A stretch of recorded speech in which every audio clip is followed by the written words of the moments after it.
What are the commonalities among leaders who sustain excellence over an extended period of time?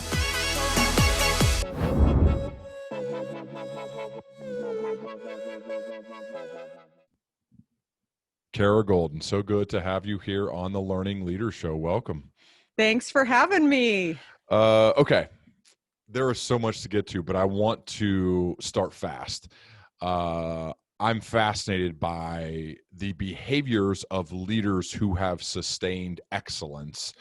And one of your chapters in your new book, chapter 12, in fact, is called Find Partners You Trust. And so when you think about the people, Kara, in your sphere who have sustained excellence over an extended period of time, what have you found to be some of the common behaviors of those people?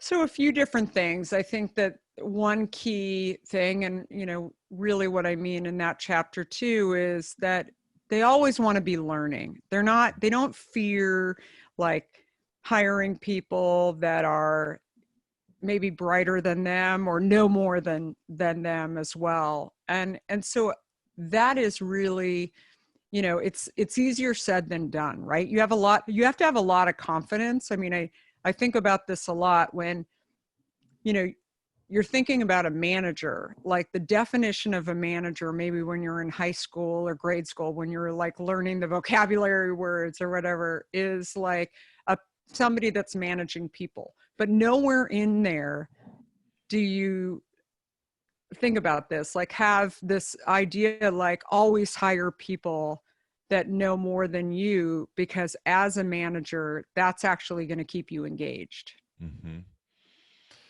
And how do you put that into practice? How do you build up the confidence to put that into practice? I think as a leader, you're always pushing on your teams to do this and remind them. And I have one person I think I mentioned actually in the book, but that he was not practicing this. Was a great employee. He really wasn't managing people in our organization, and when he was doing pretty well. He seemed like he was kind of maybe getting too good at his job and getting kind of sedentary in his job a little bit. It was on autopilot. And I said to him, what you should really be doing, and he's in a different area of the company, but I was just having like coffee talk with him. And I said, what you should really be doing is pushing on your manager to allow you to hire some people so that you can go on and do other things. And he was like, well, I'm really happy with what I'm doing right now. Like, why would I want to do other things? And I was like, well, you seem like somebody who really wants to grow. And that's the way ultimately you get to take on new responsibility, is you sort of like work yourself out of a job.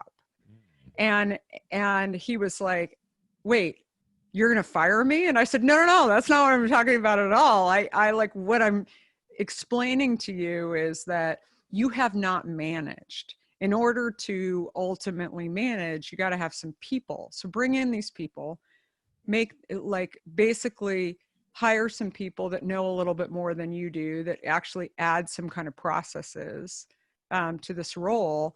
And then they'll eventually take over your job. And then you can look at your boss and say, I have time, put me in, right? Like, I want to do some more things. And so again, like, sometimes you actually have to teach people because they've been living in this world where, they get the reviews every year, they're doing fine, but there's nowhere on there in sort of their learnings. No school has taught them, be sure to actually hire people that are, know more than you do or better than you, or however you want to define that, because that's going to allow you not only to be inspired, but educated, and also freedom to go on and learn new things, right? In a company to grow.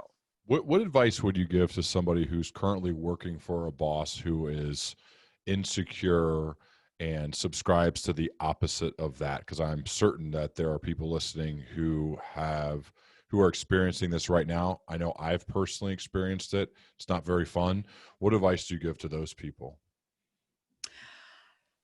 Look, it's tough. I think in any organization, it starts at the top, Mm-hmm. right? And so having a leader that really subscribes to this, I think is really interesting. But maybe bringing in, you know, I think Max, like, doing a great job at what you do every single day is sort of like priority one, right? Mm-hmm. You kind of can't have this conversation unless you're a top performer. And I Yeah. think most great managers today, and even a manager like you described, that may have some, some kind of shortcomings a little bit, right, in certain areas, maybe his EQ isn't sort of like up to speed, but he recognizes that that's what causes burnout, Mm-hmm. right, in people, when you're not challenged as an individual.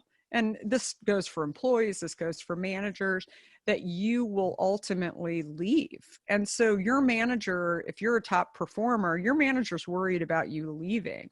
Instead, if there's a way that you can actually have that conversation with them, like, hey, listen, I had a great review last year, and I'm really excited, the team's doing this, I'm exceeding my goals, but what I want to talk to you about is taking on some new things. But before I do that, what I'd like to do is figure out a way to hire people.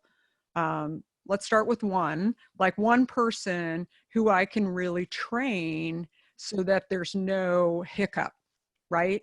And I believe I can do that. And once I do that, and maybe there's like a slide a little bit where I'm doing that, I'm taking a little bit more off my plate, and then you're starting to give me some new stuff. I think that's a totally reasonable thing. And it also says that you understand kind of the big picture of the company, which is, no manager wants a hiccup, right?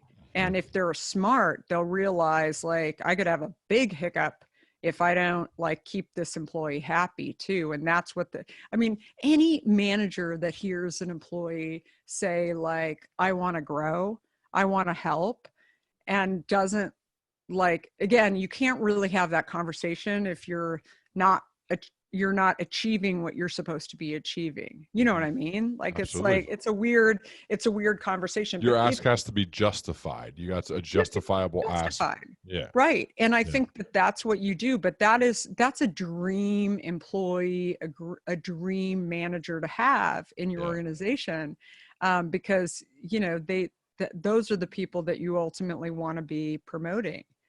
Yeah. So Kara, in your new book, Undaunted, Overcoming Doubts and Doubters, chapter 5 is titled Know When to Move On. And there's a few reasons why I want to bring this up. One, because I think the message is important for people to hear, but two, it's the fall of 1992. You're working at Time and you got a call from CNN. Can you take us to that moment and share what you were thinking and why you determined it was time to move on? Yeah, I loved my time at Time. I thought it was amazing. It was great. And, for me, what I recognized actually very early on was that culture is like a steamship, right? You're an employee that is like maybe a bolt inside of a steamship that is, filled with, filled with lots of complications that go on. And even though I was actually achieving and meeting lots of people and still learning, and I was never making great money because I was, right out of school, and I was, it was sad. I mean, New York City making 20 something $1,000 a year is rough, but it was fun and I got around it. But what I really realized was that in order to actually grow, there was this thinking inside of the organization that everybody or most people had Ivy League degrees, and I did not have it. And so, there's a few different messages in that chapter in particular, but for me, I couldn't do anything about my degree. I could go to business school and, maybe I could get an Ivy League degree too, but I felt like I wasn't really ready to do that. And so I went and interviewed at CNN. I was, very excited about that opportunity because I love the product, but I also was, sort of fanning over Ted Turner a little bit, and kind of who, I just thought he was, kind of a badass and pretty cool. And I thought, gosh, it'd be a great opportunity to go and learn from somebody like that as well. But I saw at CNN, and again, I don't know if that environment has changed. It's been a long time, but like that was sort of the opposite end of the spectrum in terms of, culture too. And I would say that I really learned really in my first 5 years of working and not intentionally the differences between culture and kind of where I felt like I fit in, and where I, ultimately felt like I could, grow in an environment. And so sometimes I think like that's something that I always ask people, that it can be measured in a lot of different ways. It can be measured on, education. It can be measured on gender. It can be measured on, lots of different aspects. And I think that's changing all the time. It could be measured also on, like satellite offices versus home offices. I think you have to kind of look at the entire picture. But I don't know, I think people so often just get so, frustrated and eaten up by, things that they might not be able to, change or easily change, or even putting in a little effort can ultimately change. And I think for me, I felt like, rather than being eaten up, like what's wrong with me and what did I do wrong, I thought this has been a great experience. It's time to move. In both of those cases. Yeah. You got a job in ad sales at CNN, correct? Yep. What was that like? It was crazy. I mean, it was crazy. It was like, it was fun. I mean, I was in a training program, which was great, because, I didn't know what a CPM was, and, cost per acquisition and all of those kind of metrics, which, today are so useful. I would also say, on a side note, we recently, at last year, when at the last Super Bowl, we ended up running a Super Bowl ad, which was like such a crazy, as a brand, you're always thinking, I don't know, most people I know are always thinking, okay, one day I'm going to run that Super Bowl ad. And our Super Bowl ad came together in a matter of weeks. And if I wouldn't have had that experience from CNN for buying and really understanding that there was inventory, and there's like a timing that that the ad actually has to go through traffic and clearance. If I wouldn't have really understood that like back end, that we wouldn't have been able to do what we did. And it was like, and so, I mean, that kind of leads to another point that I make in this book as well, which is, you're on a journey, and every single thing you do, I believe, leads to what you're ultimately supposed to do and what you're ultimately supposed to know. And so when we were buying, inventory, we were buying regional inventory that actually fed into a national feed for the Super Bowl. The Super Bowl was sold out. But because of the timing schedule, and I knew what that timing schedule was, and my team was like, how does she know this timing schedule? And again, my early 20s, like, learning this stuff, we were able to get 80% of the country for less than $1 million. Wow. How? Well, these regions around the country, I think it's like 13 regions around the country, actually have feeds that feed into the national feed. So, the main ones like New York, San Francisco, Chicago, they all need to reserve a certain percentage of inventory to for the or the national. So Fox Sports had it, the national buy, but they have to give a certain percentage to all of these 13 feeds.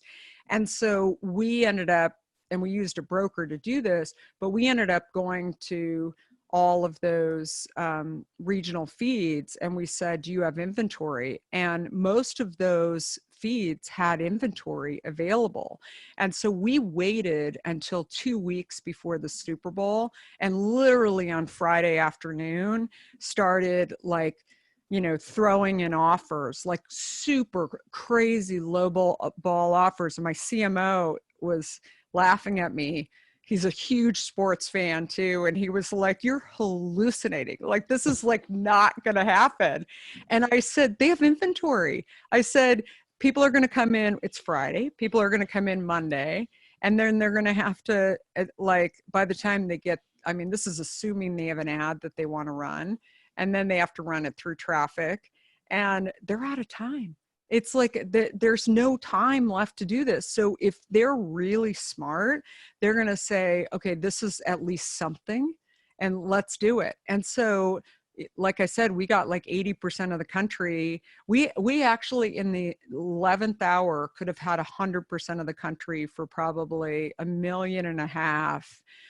But we just decided, 80% is like fine. Let's not push our luck. But again, that just goes back to, while the culture at the time was not exactly what I wanted, I learned so much there that ultimately helped me to be a great leader, a great resource for my team to actually go do something that, elevated our product and our brand significantly. I want to go to, I guess, 2005, when you find yourself drinking too much diet soda, artificial sugars or real sugar on non-diet drinks, and you're thinking there's got to be a better way. Can you share the beginnings of the idea for Hint, and then how you went from idea to execution to growth? Yeah. So I never even thought I was going to be an entrepreneur. It's always easier to look in the rearview mirror and say like, oh, of course, I was always meant to be an entrepreneur. But for me, I had a successful career at AOL after, leaving CNN. And I had taken a couple of years off, not intentionally, but I had left AOL after my third child was born. And I was looking around. I live in the Bay Area. I lived in San Francisco at the time. And I was looking around for that perfect opportunity where I didn't have to commute. I could spend some more time with my family. And most of the Silicon Valley kind of tech companies that were calling me were down in Palo Alto, which at that time was like 30 to 45 minutes away. So that was the commute that I didn't really want. And so, a year went by. I'm still interviewing, but again, really enjoying my young kids. I'd been working my tail off for 7 years at AOL, flying all the time. And so for me, it was a time when I thought, well, while I'm taking this extra time, I'm going to start grocery shopping at this new market, Whole Foods. And if I shop there, I'm going to automatically become healthy and I'm going to start working out. I was an athlete growing up. And so I knew how to train. And, I felt like since I stopped working, I finally, it really came into focus for me that I wasn't as healthy as I wanted to be.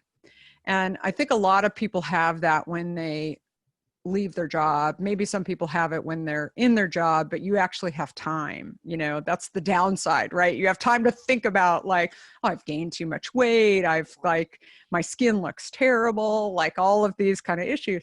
And so I thought I'm going to try and figure these things out. And no matter what I did, you know, shop at Whole Foods or work out, it just wasn't happening.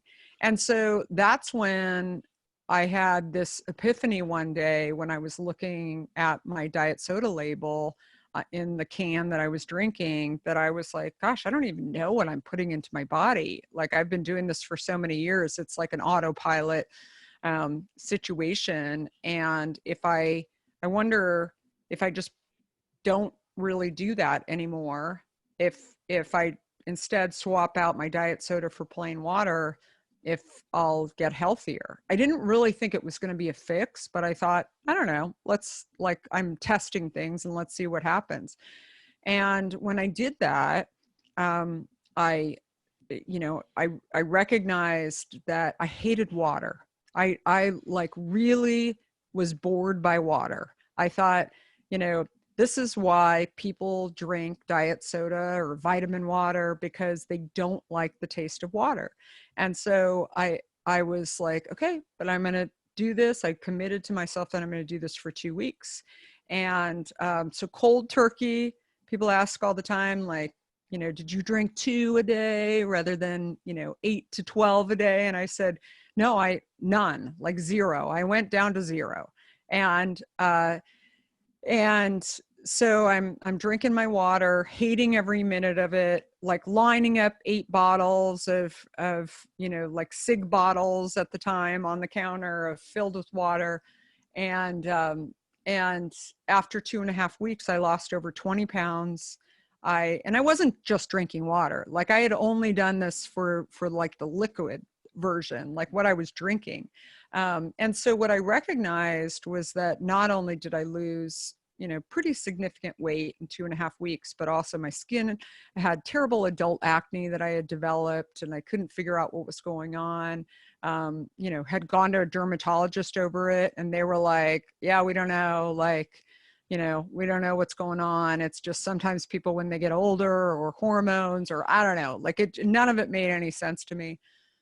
So by doing that like small change, I realized that it helped me, right? Just by doing this. And also, if you don't see people for like 6 months and they see that you've lost over, you know, 20 pounds, it's like a lot, right? Like people notice that. And so by this point, I was slicing up fruit and throwing it in the water. And I thought, gosh, like this could really help those people like me that just don't really, they aspire to be water drinkers, but they just don't really like the taste of water, so they don't.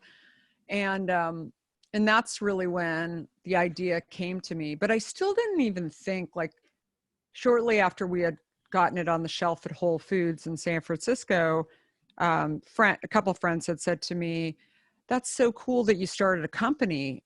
And I'm like, is it a company?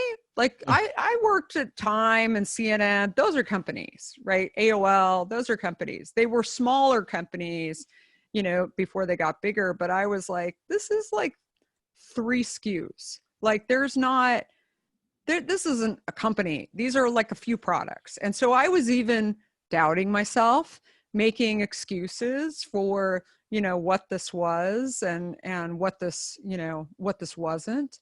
And so that's really, I think that, you know, the early beginnings of me, you know, recognizing that there was something there was, you know, ultimately consumers were seeing that I was doing something that they thought was like kind of a big idea. But I still had to like, I knew it was interesting to me and I knew it solved a problem for me, but you know, the thing for me that I thought was probably the most interesting thing, Ryan, was that it was, I never even at that point, even when I had gotten it on the shelf at Whole Foods and they were reordering, I still, like, I didn't aspire to be a beverage entrepreneur. Like that to me was not, I meet a lot of people who say to me like, oh, just like you, I want to be a beverage entrepreneur. That was like never my deal. Like my deal was, can I actually help people?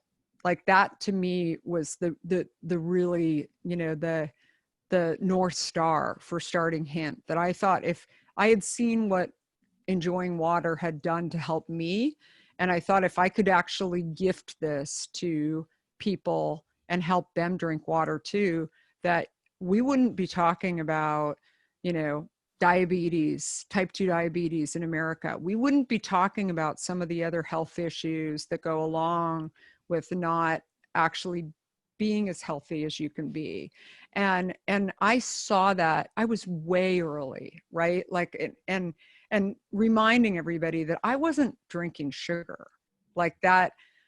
That was not what was going on. I was drinking diet sweeteners. And that to me just seemed like, kind of sick and wrong, that I had been tricked and fooled into believing that these things were better for me than not. Yeah. Well, I want to focus on two moments that I read in your book, and we'll go in order. Okay. So the first one you write about in chapter 15, titled Celebrate the Wins. And can you take us to March 9th, 2010? This was the culmination of a multi-year effort. What happened? Yeah. So, first of all, it was my husband's birthday, Mm. and we launched in Starbucks, and that there were a few conversations that led up to that. As I always share with people, when you find out that you're actually getting a meeting, you're a beverage company, and you find out that you're getting a meeting with Starbucks, and you recognize that there's so many Starbucks on every corner, right, throughout the US and now throughout the world, it's pretty exciting, right? And we initially were, after we met with them, you never know how the meeting's going to go. The beverage industry, there's over 2,000 beverages. I didn't know that going into starting a company in this industry. So your chances are low that Starbucks is going to actually take you in. But, we got over that hurdle. They agreed that they were going to do a test. The test turned into a bigger test. And then finally, a few weeks before, they reached out and said, hey, can we put you in all 11,000 locations? And my husband, who's our chief operating officer, when he heard the day March 9th, he's like, ecstatic because it's his birthday. He's like, of course, we'll make it happen. It's my birthday. It's a, huge bump in our revenue, lots of great stuff. So, we did what every smart business person, entrepreneur should do. We got, the revenue sales numbers to really understand what they would consider success. We were within 6 months of being in there, we were cranking along. We were doing, way more than what they told us were like the goals for selling in stores.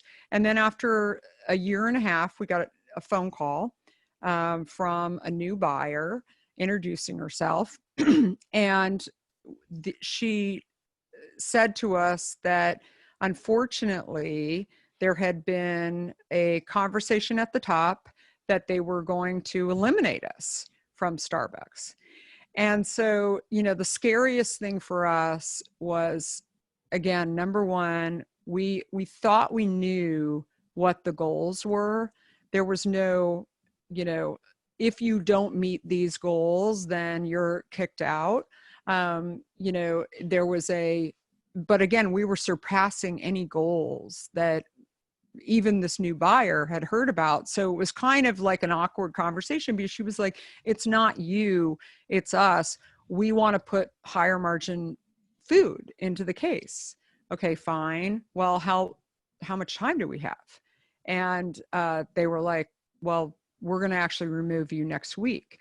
We had built up 6 months worth of inventory in our warehouse that, again, as a entrepreneur, we were sitting here looking at, it wasn't going to expire tomorrow, but it was going to expire, right? We used real fruit in our product. Like there was, it was really scary. And we had paid for, this product already that was sitting as to manufacture the product. So it was an incredibly scary situation. And I don't cry very often, but when I got this news, I got off the phone and I, probably said a few 4-letter words and was just not really that happy, with Starbucks overall. And somewhere along the way, I, calmed down a little bit and thought, first of all, there's a few pieces to this. Number one, they made us a brand nationwide when we would not have been able to do that. As like, we were in Chicago and we wouldn't have had distribution in Chicago. In fact, we were only in Starbucks for, for that year and a half in Chicago. But then the other piece of it that I thought was, shame on us was that 40% of our business was actually through Starbucks. And so it's a major lesson actually for entrepreneurs, and one that I share with entrepreneurs over and over again, that, when you have 40% of your business in, one account where that phone call can come in and they can say, sorry, like this isn't happening anymore, and next week it's cut off. You're vulnerable, right? You're really vulnerable. And nobody really we were sitting there for a year and a half celebrating, watching, the number go up, up, up, up, up in our sales, but we were not thinking that what we were ultimately doing by not focusing on other parts of the business was creating huge risk. And there's so many stories like this out there. I mean, I know the guys at Method soaps, I mean, they've since sold it, but same issue happened to them when they were looking at going public and years ago inside of Target. I mean, Method basically had greater than 50% of their revenue was at Target, and and they were really, really vulnerable. So again, the conversation with Starbucks was ended. We had this inventory, and I thought, now we need to find where those customers are. We didn't have a database. We didn't have any of these things to ultimately know who was actually out there in Chicago or South Dakota or any of these other places buying our product. And got a phone call a couple of weeks later from a buyer at Amazon. And ironically, he had actually worked with me at my first job at Time Magazine. And anyway, he said, I'm running this business in Amazon. We're trying to launch this grocery business, and eventually we're going to do a subscription business, and didn't really get into the details. But he said, I buy your product all the time at Starbucks, and I'm up here now in Seattle, and I see it all the time. I didn't have the courage to actually share with him that we had been kicked out of Amazon, nor was he asking. So I just said, I said, oh, really? And he said, what's the lead time to get some product here in our warehouse so that we could launch with you guys? And I said, well, actually, we have inventory. We had an overrun of Blackberry, which was the product that was inside of Starbucks. And I said, I can actually ship it to you today. And he was like, oh, that's amazing. Like, and so, again, it wasn't as much product as we had in inventory initially. But the big lesson that I think people should take from that is that I always say, like, it's inevitable that bad stuff will happen to you, or stuff that you didn't predict, right? And I think that for me, Starbucks was one where I do still believe, like, having a goal and, watching that goal, I think is always important. But the other piece of it, having too much in one account, is just incredibly dangerous because you just never know what will happen. In today's day and age, I mean, the number of entrepreneurs that I've talked to have said like, oh yeah, we have so much business in this one retailer, and then they go out of business, they go bankrupt. And then where are you? You're a supplier. You were like banking on this, or they go bankrupt and you don't get paid. Right. And so always looking for ways that you can, you know, eliminate or alleviate some risk is really important. But also, like, sometimes you just have to hope for that, like that North Star, right? Like, and think, and when I got that phone call from Amazon, that for me was, I didn't see it then and that day as, okay, this is that Starbucks, now Amazon. Instead, I thought, oh, thank God, I'm going to be able to deal with some of this inventory issue. But now, like, if we wouldn't have been in Starbucks, then would that Amazon buyer have reached out to me, right? He saw it. He specifically said that he saw it in Starbucks. And, you know, also just like, I think it's your journey, right? And I think that all of these dots connect. We can't redo what's happened to us in life, right? We can't redo business, right? We can't sit here and say, I wish I never would have dealt with that person or that company. But I think like the important thing that, and sometimes it takes a few days to kind of get yourself straightened out a little bit, you know, when you come out of things that really make you frustrated, angry, sad, whatever. But instead, look at those situations and say, okay, what did I learn from it? I learned that I didn't want to deal with this. I learned that, you know, I shouldn't have so much business in one area. Whatever those things are, it's so important to like really, you know, take it easy on yourself a little bit and believe that that was put into your life in order to get you to the next thing.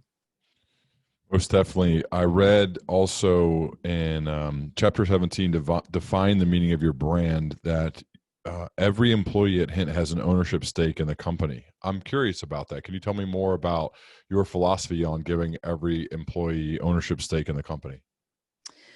Yeah, you know, it's an interesting, not every beverage company or not every company does this, but I think it's a very common thing that's done for tech companies in Silicon Valley. And, you know, as I mentioned, I had been at AOL for years. I had gotten equity early on in the company. And my husband, who's our chief operating officer, also grew up in that environment. He was at a company called Netscape. And so, you know, we immediately, when we were, you know, actually putting the company together, we put a stock pool together because like we didn't think any differently. I mean, we had grown up in that. I mean, I didn't have equity at Time or CNN, but again, once I had flown out to San Francisco and moved there, it's like everybody had equity. Like they might have a tiny bit of equity, but they had some equity. And so that was just how we had set up the company, you know, initially. But I think it's so interesting because I think over the years, more and more people have expected it. And we're certainly not the only, you know, food or beverage company that does it. But I think when you know, have a pool of shares that you're ultimately giving to employees, it's not about, you know, punching the clock every single day.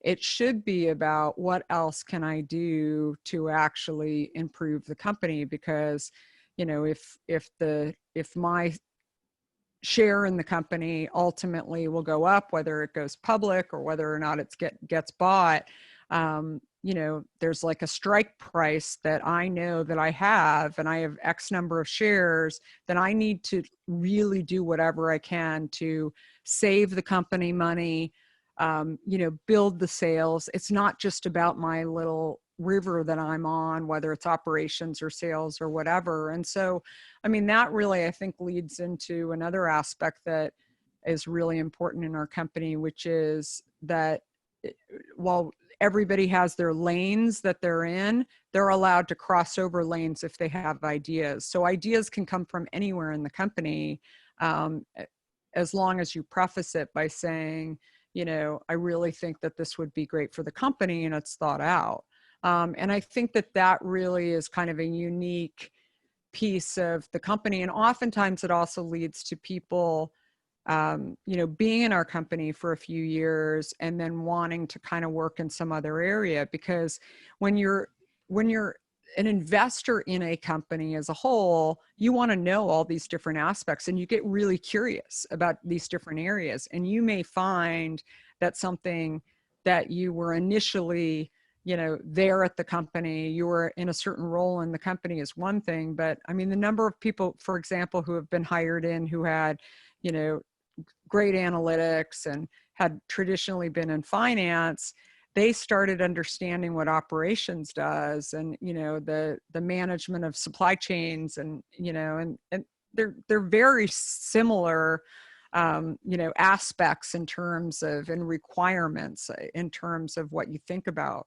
for both of them. But if you're like working for an accounting firm, maybe you're only focused on, the analytics side. You're not actually looking at, the actual widget, right? And that's where it starts to get really kind of interesting for people. But again, if you don't actually have that ownership or feel like you've got ownership in a company, you may not be thinking that way. Yeah, that's a good point. One last question, Kara. What do you look for, or maybe even more broadly, what does the company look for in someone, like attributes, the type of people to bring on to the team? Because given the fact that they're going to get some sort of stake in the company, I know you're intentional and purposeful about who you decide to bring onto the team. What do you look for in people to join you? Yeah, I would say that the top two things that we are looking, actually really three things, are passion, really like, and I think that quickly leads into understanding curiosity, because I think that, no matter what role you're, interviewing for or hired into in the company, I look around at, we have about 200 employees in the company, and it's all, they're coming in asking questions, and they've really not only done their research to sort of tell us what the company is made of, but also like why they got so interested. Most of our employees actually found Hint, like while they were enjoying it and living it. And so we always ask, like, how did you hear about Hint? And in some way, shape, or form. And, it's interesting. I mean, the number of people who have shared with us, for example, like they just hated water, very similar to my story, and they started drinking it. We have a few people who had diabetes, and they, were really having a hard time finding a product that helped them to, get away from diet sweeteners.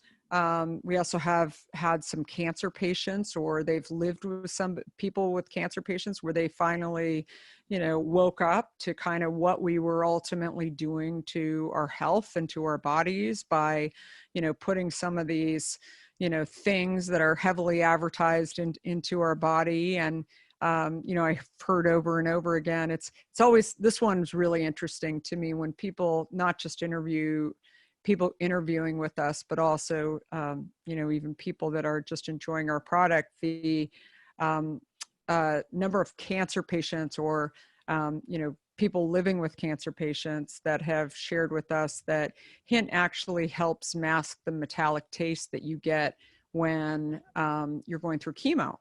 Wow. And so, but when people tell me this, they always think that they're the first one to ever share this with me, which I think is like, really, really interesting. So again, the consistent thread is they're interviewing for a brand that helps, which is a very, very different, like they're there because they feel this connection, right, to something that makes them feel good. So I always feel like people are smiling, in the interviews too, because they're, sharing their stories of, connection of, it's like when you find something that actually helps you in some way, I think that, that's a really, really powerful thing. So that would be the consistent thread amongst all of the employees, no matter if they're working in SEO and our direct to consumer business or in, street sales, stocking shelves. I think it's consistent across the board. Love it. Kara, this is fantastic. Love learning more about you as well as the story behind your career and building the business. The book is titled Undaunted, Overcoming Doubts and Doubters. Where would you send my viewers and listeners to learn more about you online? Yeah, so you can go to undauntedthebook.com and order there, or also on Amazon.